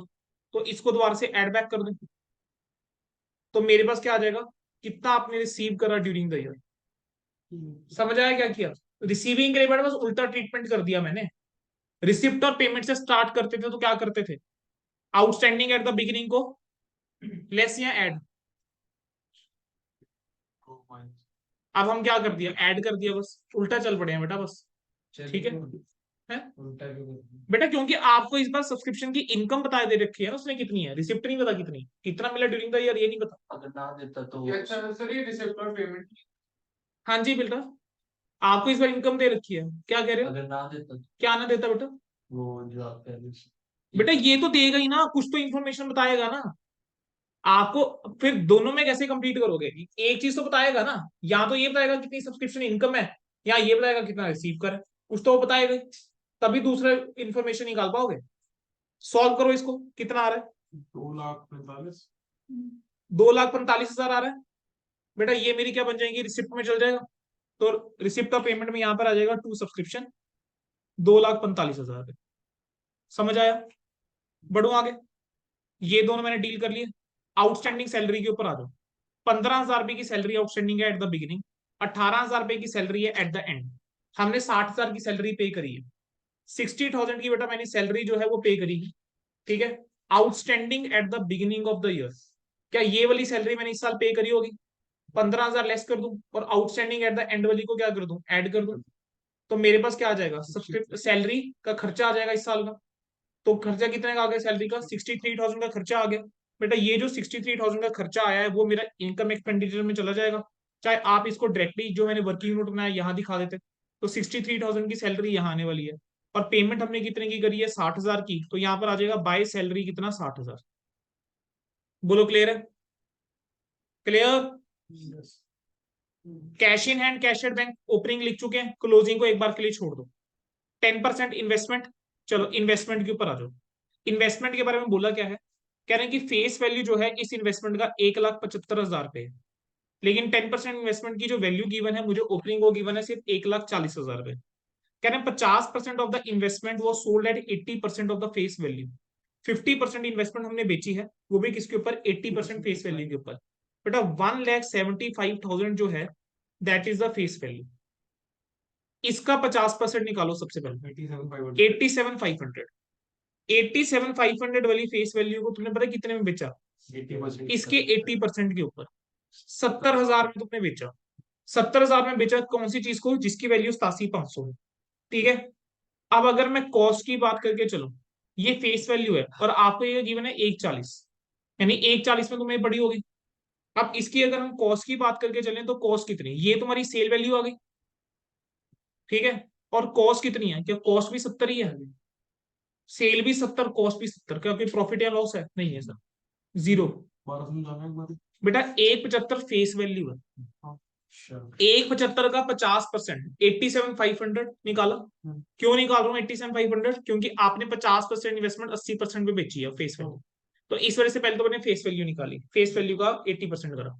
तो 70,000 में तुमने चीज को बेचा, तुमने इन्वेस्टमेंट बेची कितने की है, तुम्हारी किताबों में 1,40 की इन्वेस्टमेंट कॉस्ट के ऊपर है, 70,000 तुम्हारे एंड में है, 70,000 की तुमने बेची है, कॉस्ट ही 70,000, 70,000 की कॉस्ट है, 70,000 ही सेल प्रोसीड है। तो तुम्हारा प्रॉफिट या गेन कुछ है, नहीं है सर, नील है। तो बेच के तुम्हें पैसा कितना आया होगा, 70,000 पे आया होगा। तो इन्वेस्टमेंट सेल करके तुम्हें 70,000 पे आया, तो जो 70,000 पे आया वो क्या आ जाएगा, टू इन्वेस्टमेंट। ठीक है, सोल्ड, 70,000 पे तुम्हारा रिसिप्ट में आ गया, कोई गेन या कोई लॉस नहीं। ठीक है, अगला क्या पॉइंट गिवन है, इंटरेस्ट वाले पॉइंट के ऊपर अभी आऊंगा।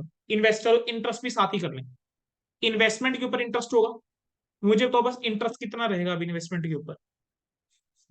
कह रहे हैं उसने बोला है 14,000 रुपए का इंटरेस्ट रिसीव हुआ है, खुद ही बता रहा है 14,000 का इंटरेस्ट रिसीव हुआ है। तो रिसिप्ट साइड में जाकर क्या 14,000 रुपए सीधा सीधा लिख दो, तो इंटरेस्ट और इन्वेस्टमेंट कितना, 14,000। अच्छा, इनकम एक्सपेंडिचर में भी आ जाएगा जो इंटरेस्ट और इन्वेस्टमेंट है, यहां जाके लिख दूं बाय इंटरेस्ट और इन्वेस्टमेंट, कितना आ जाएगा यहाँ पर इंटरेस्ट और इन्वेस्टमेंट, जरा ये बताओ यहाँ कितना आएगा सर। सर इंटरेस्ट और इन्वेस्टमेंट की अगर हम बात करके चले ना सर, आपकी इन्वेस्टमेंट की वैल्यू है 10%। ठीक है, और इंटरेस्ट हमेशा किसके ऊपर मिलता है, फेस वैल्यू पे। इंटरेस्ट किस पे मिलता है, फेस वैल्यू पे। 1,75,000 का 10% कितना बनता है, 17,500। तुम्हें इंटरेस्ट कितने का मिला है, 14,000 का, यानी 3,500 का इंटरेस्ट क्या है, accrued. And this is the point जिसके ऊपर सबसे ज्यादा बच्चे गलती करेंगे, हिडन एडजस्टमेंट होती है बेटा ये। जब भी इन्वेस्टमेंट आए रेट को ध्यान से देखना है, मेरा इंटरेस्ट इनकम बननी चाहिए, 14,000 मेरे को मिला है, एक्रूड वाला मैं ऐड करूंगा 3,500, तो मेरे पास 17,500 यहां पर आना चाहिए। कितना आना चाहिए, 17,500। चलो बढ़े आगे, अगला क्या है, फर्नीचर पे आ जाओ। फर्नीचर की बात कर लेते हैं, फर्नीचर कुछ बेचा भी है क्या या खरीदा ही है, सर बेचा है, 8,000 पे एट द बिगिनिंग बेचा है तुमने। 28,000 रुपए का फर्नीचर मेरे पास स्टार्टिंग में था, एंड में 14,000 रुपए का फर्नीचर है गया। ठीक है, 28 में से अब 8 और डेप्रिसिएशन का रेट कितना बोला फर्नीचर के ऊपर? 10% का डेप्रिसिएशन का रेट बोल रहा है। वैसे तो नीचे और भी है कुछ एक एक्सपेंसेस बेटा नीचे और गिवन है, ठीक है, उसके ऊपर भी आऊंगा मैं अभी, पहले लेकिन आ जाओ फर्नीचर के ऊपर। चलो फर्नीचर को कैसे डील करेंगे, क्या हो गया बच्चे? ये कुछ नहीं, वो देख रहा तो बेटा बता देना, स्क्रीन ऊपर कर देता हूँ, बता दिया करो बेटा। फर्नीचर की बात करके चले, चलो फर्नीचर पे बात करते हैं। सर फर्नीचर में हुआ क्या? सर फर्नीचर हमने बेचा 8,000 रुपए का, तो यहाँ पर जाकर लिख दूं टू सेल ऑफ फर्नीचर, या फर्नीचर सोल्ड टू फर्नीचर 8,000 रुपए, इतने में तुमने फर्नीचर बेचा। अब फर्नीचर की एक बार बात करके चलते हैं, सर फर्नीचर पे डेप्रिसिएशन कितनी, फर्नीचर पे डेप्रिसिएशन कितनी, कितने का फर्नीचर है? 14,000 का। डेप्रिसिएशन कितनी होनी चाहिए? 10% के हिसाब से। अरे 10% तो पर एनम ऑन फर्नीचर लिखा हुआ है, डेप्रिसिएशन कितनी होनी चाहिए?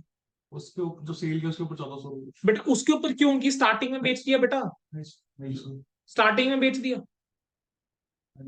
2800। अरे मैं ना तुम लोग सुनोगे मेरे से कुछ ना बोलो। जो फर्नीचर मैंने स्टार्ट में बेच दिया 8,000 का, उसके ऊपर लगाऊंगा डेप्रिसिएशन। 8,000 रुपए में तुमने बेचा है, तुमने 8,000 का फर्नीचर नहीं बेचा है, तुमने 8,000 रुपए में बेचा है, तुमने 8,000 रुपए में बेचा है।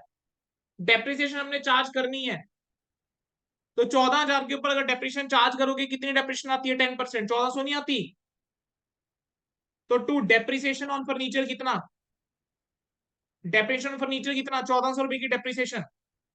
अब ये सिर्फ डेप्रिसिएशन आएगी या तुम्हें कुछ लॉस भी हुआ है फर्नीचर बेचने के ऊपर? सर लॉस भी हुआ है।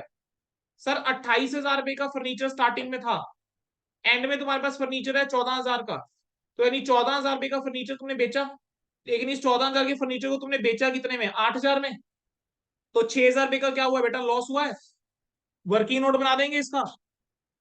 तो loss on sale of furniture, loss on sale of furniture कितने का लॉस हो गया? 6,000 रुपए का नुकसान हो गया बेटा। समझ आया? 28,000 से 14,000 रहेगी ना बेटा। 14,000 का नहीं फर्नीचर तुमने बेचा है, बेचा तुमने 8,000 में है, 14 की चीज 8 में बेची है, 6,000 का नुकसान है, उसको रिकॉर्ड करा बेटा। अगला क्या बोला, चलो बताओ जरा। मशीनरी जो है वो 10,000 की है और ये एंड में 20 की है। उसने बोला है मशीनरी और स्पोर्ट्स गुड जो आपने परचेज करे हैं ना, वो last date of the year में आपने पुट टू यूज करा है, ठीक है। तो 10,000 और 20,000 का डिफरेंस, 10,000 आपने मशीनरी परचेज करी होगी ड्यूरिंग द ईयर। अब जो मशीनरी परचेज करी होगी उसके लिए पेमेंट भी करी होगी, तो यहां पर जाकर लिख दो बाय मशीनरी परचेज। मशीनरी की जो 10,000 की मशीनरी तुमने खरीदी, जो 10,000 रुपए की मशीनरी खरीदी, और मशीनरी के ऊपर डेप्रिसिएशन लगानी है। अब बोलो डेप्रिसिएशन मशीनरी कितने? 1,500 रुपए। सिर्फ ओपनिंग वाले के ऊपर आएगी डेप्रिसिएशन, क्यों? साल के बेटा एंड में जाके तुमने खरीदिया, उसके ऊपर किस बात की डेप्रिसिएशन? नेक्स्ट पे आओ, स्पोर्ट्स गुड्स 15,000 है और एंड में 25,000 है, यानी 10,000 रुपए के स्पोर्ट्स गुड्स भी खरीदे हमने, और 10,000 के स्पोर्ट्स गुड्स खरीदे हैं तो उसकी भी पेमेंट करी होगी, तो यहां जाके लिख दो बाय स्पोर्ट्स गुड्स। इसके लिए तुमने परचेज ऑफ स्पोर्ट्स गुड्स, इसके ऊपर डेप्रिसिएशन कितनी? 15,000 का 15%, क्योंकि ये भी तो एंड में जाके खरीदा। तो तू डेप्रिसिएशन ऑन स्पोर्ट गुड्स 2,250 रुपए कैसे आया? 15% ऑफ 15,000, ठीक है, डन। अब आ जाओ बाकी एडजस्टमेंट्स के ऊपर। कह रहे हैं स्पोर्ट्स एक्सपेंसेस हैं 50,000 रुपए के। ये जो 50,000 रुपए खर्चा हुआ है कुछ बता रहा है? नहीं बता रहा ना, पेमेंट करी होगी, सीधी बात है। 50,000 रुपए के स्पोर्ट्स एक्सपेंसेस, रेंट जो है, अब ये खर्चा है, खर्चे में भी तो जाएगा ये, तो खर्चे में जाके लिख दो यहाँ पर स्पोर्ट्स एक्सपेंसेस 50,000 रुपए।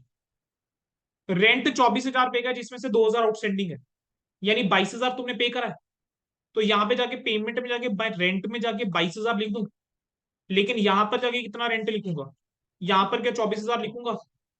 मिसलेनियस एक्सपेंसेस 5,000, पेमेंट में जाके बाय मिसलेनियस एक्सपेंसेस 5,000 आ जाएगा, और यहाँ पर टू मिसलेनियस एक्सपेंसेस कितना आ जाएगा?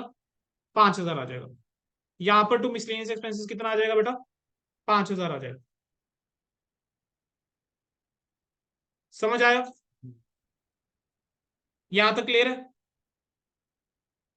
अब मुझे क्या करना है? चीजों को क्लोज करना है, चीजों को क्लोज करना है। कैश का मेरे को क्लोजिंग बैलेंस जो है वो नहीं दिया हुआ, कैश का मुझे क्लोजिंग बैलेंस दे नहीं रखा, तो वो मेरे लिए क्या बन जाएगा बेटा? और कुछ नहीं, बैलेंसिंग फिगर इस क्वेश्चन में बना देंगे।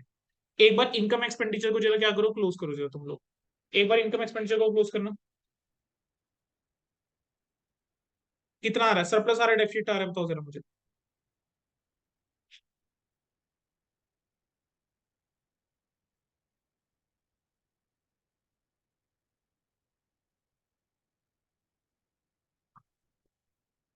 क्या बच्चे आ रहा है, कहीं कंफ्यूजन है, समझ नहीं आ रहा है, डिसाइड करना पड़ेगा। कहाँ प्रॉब्लम आ रही है? नहीं तो तो लेक्चर्स भी नहीं लगाए थे इसके? सरप्लस आ रहा है। कितना? 164,350। 164350 का क्या आ रहा है बेटा, सरप्लस आ रहा है। मेरे को तो बिगनिंग और एंड में आ रही है बिल्कुल। बेटा बिगिनिंग और एंड में बेटा कोई कंफ्यूजन ही नहीं है बेटा, आपको ये समझना है वो इनकम किस साल की है, अकॉर्डिंगली ऐड करना है, लेस करना है, वो क्वेश्चन के डाटा के ऊपर डिपेंड करेगा। स्टार्टिंग पॉइंट क्या है, अगर रिसिप्ट पेमेंट से स्टार्ट करो तब क्या, अगर इनकम एक्सपेंडिचर वाले इनकम से स्टार्ट कर रहे हो तब क्या, वो आपको सोचना पड़ेगा।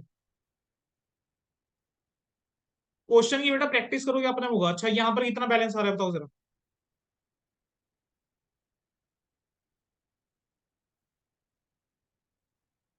3,17,500। 3,17,500 रुपए, चेक करो एक बार दोबारा से। 3 लाख तो उसी का, और 17,500 बैलेंस कैरेड ऑन तुम लोग मुझे 3,17,500 बोल रहे हो। तो बैलेंस कैरेट डाउन। ये टोटल क्या होगा टोटल? इसका टोटल तो 3,17,500 है, हाँ। ये तो हो गया ओके। मुझे इसका बताओ, रिसिप्ट और पेमेंट के अंदर बताओ बैलेंस कैरेड ऑन कितना आ रहा है, कैश और बैंक का बैलेंस कितना आ रहा है। 2,90,000। 2,90,000, बहुत बढ़िया, बिल्कुल ठीक, क्वेश्चन ओवर। मुझे बताओ क्या मुश्किल है। बेटा मुश्किल नहीं है, कंसेप्ट क्लियर होना चाहिए कि रिसिप्ट और पेमेंट अकाउंट किस बेस पे बनता है, इनकम एक्सपेंडिचर किस बेस के ऊपर बनता है। ठीक है, और अगर आपको ट्रीटमेंट पता है चीजों का तो हो जाएगा। जब खुद से क्वेश्चन और ट्राई करोगे हो जाएगा। करेंगे, ऐसा करेंगे, इसके मैं क्वेश्चंस प्रैक्टिस करा दूंगा, इसके क्वेश्चंस हम बहुत सारे प्रैक्टिस कर लेंगे। ठीक है जी, तो मेरे साथ क्वेश्चन सॉल्व करना, और जिनका भी मिस हो रखा है रेगुलर लेक्चर, जिन्होंने भी मिस करे हैं, ठीक है, जो हमारे रेगुलर क्लास वाले स्टूडेंट्स हैं उनको मैं असेस प्रोवाइड कर दूंगा। एनपीओ का मैं दोबारा लेक्चर शेयर कर दूंगा तुम लोगों के साथ, जिनका भी मिस हुआ है। चलो जी, अगला क्वेश्चन करें। और बेटा एनपीओ में से क्वेश्चन आना ही आना है, गलती से भी एनपीओ छोड़ने की कोशिश मत करना, छोड़ के मत जाना, और रेदर एनपीओ को जो है आप लोग अभी ही तैयार करेंगे, इन्हीं दिनों में एनपीओ तैयार करेंगे। प्लीज वेट मत करना कि नहीं हम दिसंबर में जाके एनपीओ पढ़ोगे, जिन्होंने एनपीओ नहीं पढ़ा।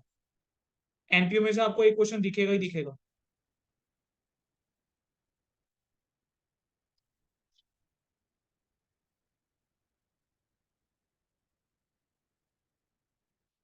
चलो जरा ये क्वेश्चन करके दिखाओ। ये क्वेश्चन क्लियर है सबको, पक्का? Yes sir. Opening balance sheet किस केस में भी हमें बेटा इस केस में बैलेंस शीट उसने पूछी नहीं है तो मुझे ओपनिंग बैलेंस बनाने की जरूरत नहीं पड़ी। इस केस में उसने बैलेंस शीट में से पूछी नहीं है। अगर मेरे से क्लोजिंग बैलेंस शीट पूछा होता, मुझे कैपिटल फंड का बैलेंस चाहिए, कैपिटल फंड के बैलेंस के लिए मुझे फिर तो बनानी ही पड़ेगी ना।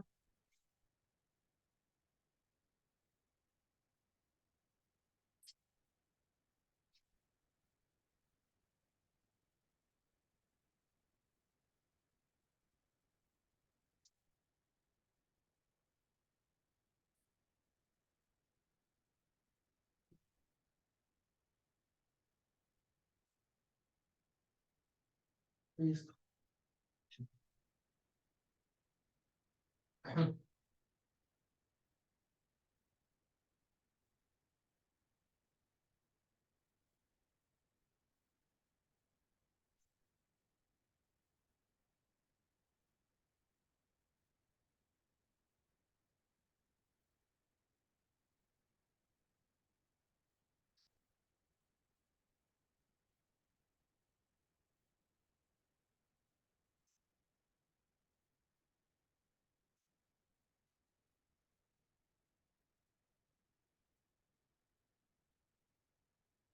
स्टार्ट करो बेटा। नवंबर 2019 पास पेपर, नवंबर 2019 पास पे।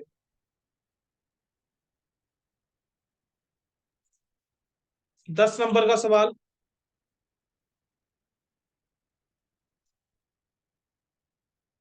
बेटा कोशिश जरूर करेगा हर बच्चा।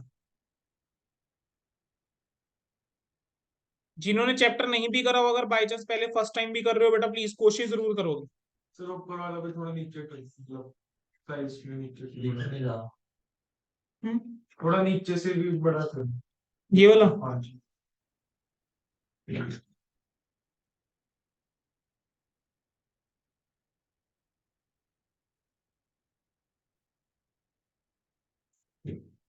टोटल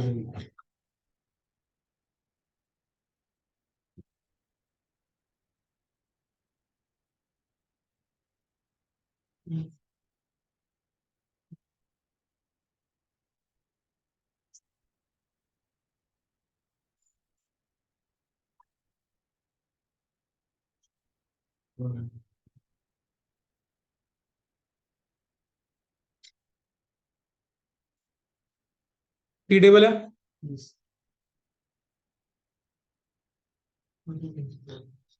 रिसिप्ट और पेमेंट अकाउंट बनाना है for year ended 31 March 2019। Section भी बना दो।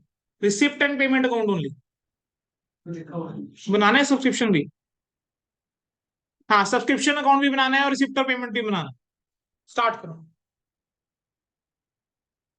तो सब्सक्रिप्शन अकाउंट पहले दिखा सकते हैं। बिल्कुल दिखा सकते हो बेटा, कोई दिक्कत नहीं।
जल्दी करेंगे बेटा, टेक 7 और 8 मिनट्स मैक्सिमम, और इस क्वेश्चन को सॉल्व करो।